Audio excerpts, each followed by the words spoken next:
saya akan mereview ulang materi teori sosial politik.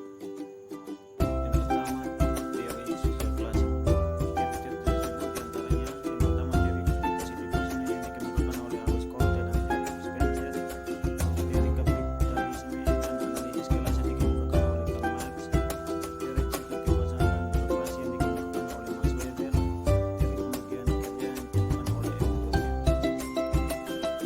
Teori sosial modern yang penyebarannya meliputi teori kritis, teori tindakan sosial, teori interaksional, interaksionisme simbolik, teori fenomenologi, teori feminisme. Dalam kehidupan masyarakat dan di sosial seringkali terdapat masalah sosial yang sering kita jumpai, diantaranya yaitu kemiskinan, kriminalitas, korupsi, kelaparan, konflik, dan lain-lain. Di antara masalah sosial yang kita akan memikirkan beberapa hal diantaranya mengapa hal itu terjadi, kapan hal itu terjadi, mana hal itu terjadi, bagaimana hal itu bisa terjadi, dan bagaimana cara kita mengatasi masalah itu. Berikut teori dan paradigma epistemologi manusia. A. Definisi teori. Teori adalah pandangan sistematis mengenai fenomena dengan menangkap konsep variabel dengan maksud menjelaskan fenomena ilmiah. Contohnya konsep 1, barang yang modis, konsep 2, meningkatnya pembelian. Jadi dari konsep 1 dan 2 muncul sebuah teori yaitu barang yang modis sangat dianggap penting sehingga mereka akan membeli barang untuk diri mereka. B. Definisi konsep. Konsep itu merupakan istilah yang digunakan secara abstrak yang di dalamnya ada kejadian, keadaan, kelompok, atau individu yang menjadi pusat perhatian ilmu sosial. Ada dua konsep yang berbeda. Satu konsep yang jelas hubungannya dengan fakta. Contoh meja. Kita bisa menggambarkan meja secara wujud nyata karena terlihat. Dua konsep lebih abstrak. Contoh seperti angin. Kita tidak bisa melihat angin, tapi kita bisa merasakannya. Maka itu disebut konsep yang lebih abstrak. Jadi kesimpulan dari konsep itu adalah abstraksi yang mengenal fenomena yang dirumuskan atas dasar generalisasi dari semua karakteristik kejadian, keadaan, kelompok, atau individu. C. Proposisi. Proposisi artinya adalah hubungan yang logis antara dua konsep. D. Paradigma. Paradigma itu artinya cara pandang atau kacamata seseorang dalam melihat fenomena sosial yang terjadi. Menurut Thomas, paradigma merupakan disiplin ilmu lahir sebagai proses revolusi paradigma di mana suatu pandangan dengan teori dikembangkan oleh teori baru. Contohnya seperti perilaku anak-anak dari tahun 70-an hingga sekarang. Anak-anak di tahun 70-an mereka merasa takut jika bertanya kepada orang yang lebih tua. Mereka lebih menghormati orang yang lebih tua. Sedangkan di zaman sekarang mereka lebih menganggap bahwa mereka setara. Terkadang banyak anak-anak yang tidak bisa menghormati orang yang lebih tua. Ini semua dikarenakan adanya gadget. Mereka terpengaruh oleh perkembangan teknologi di era globalisasi ini. Jadi maksudnya teori yang diketahui dulu bahwa anak-anak itu sangat takut untuk bertanya atau lebih menghormati orang yang lebih tua dipadakan dengan munculnya teori baru karena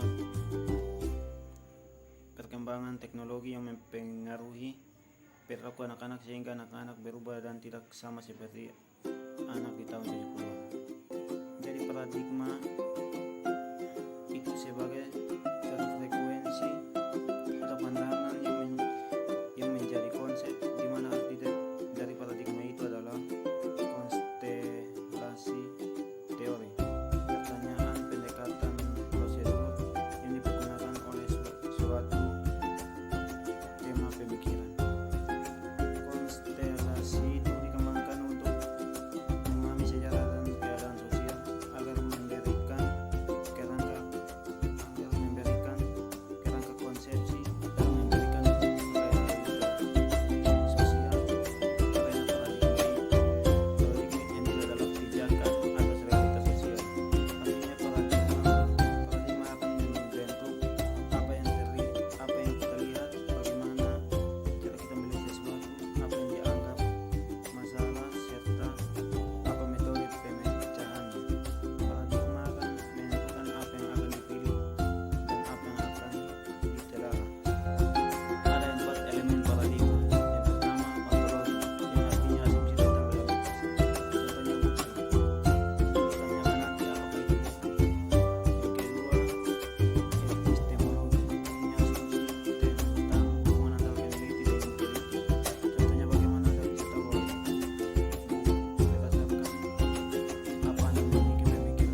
inovasi, integrasi oleh nilai yang sama.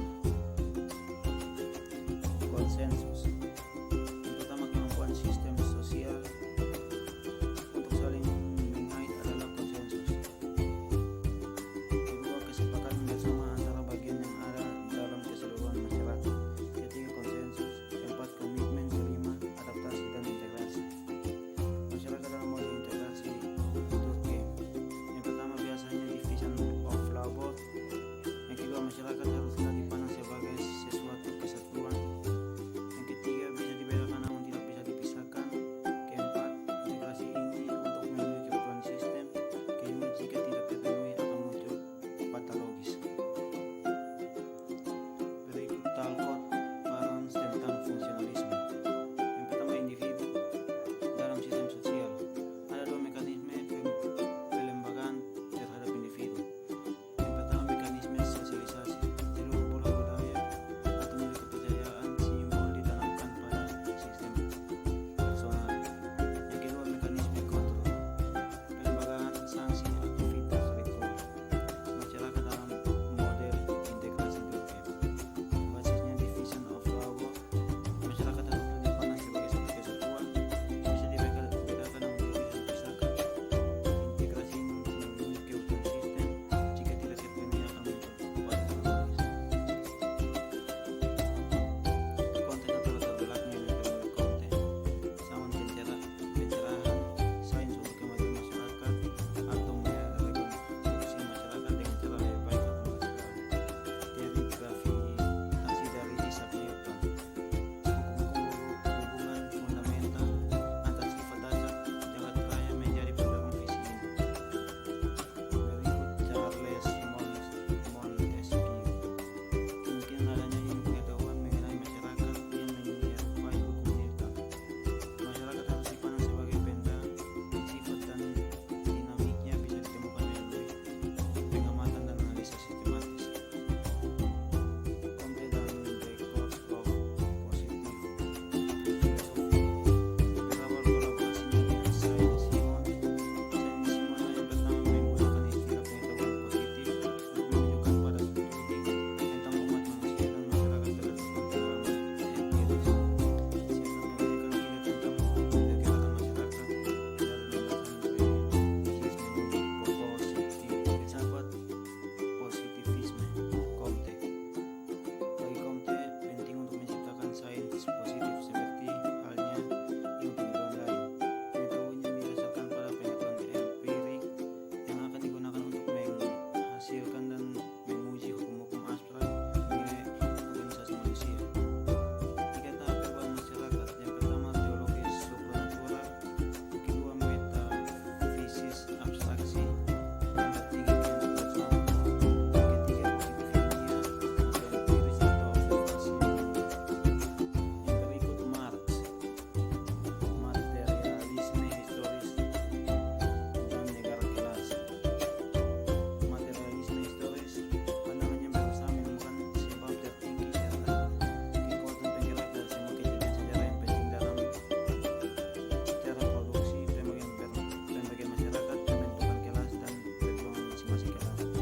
Fenomena sejarah ditentukan oleh faktor ekonomi, kebudayaan, politik, dan bahkan agama di zaman-zamannya dibentuk oleh metode produksinya.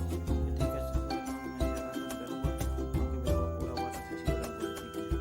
Bagi Marx, tiap manusia memiliki kebutuhannya menjadi fondasi masyarakat, sedangkan sistem sosial dan politik merupakan superstruktur atau bangunan atas, dan mereka bangun di atas fondasi tersebut.